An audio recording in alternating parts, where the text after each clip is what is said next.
So after you finish wedging, what you're going to do is you're going to take the tail and you're going to start rolling the tail up on itself, just to give yourself a nice cylindrical form when you start working with your clay.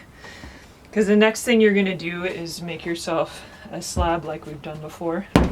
You're just going to drop it over and over until your clay is about an inch thick.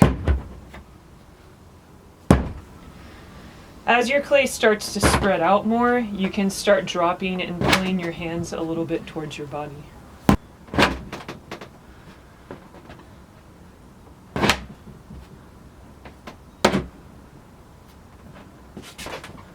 If your rolling pin isn't wide enough to reach the bumpers, what you're going to have to do is cut down the sides with either a knife or a needle tool.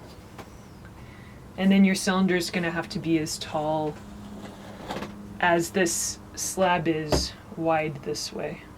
It has to be a 1/4 inch thick.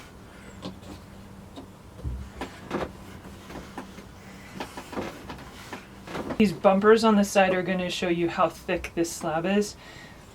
This is still a little bit thicker than this board, so I'm going to have to roll it quite a bit more.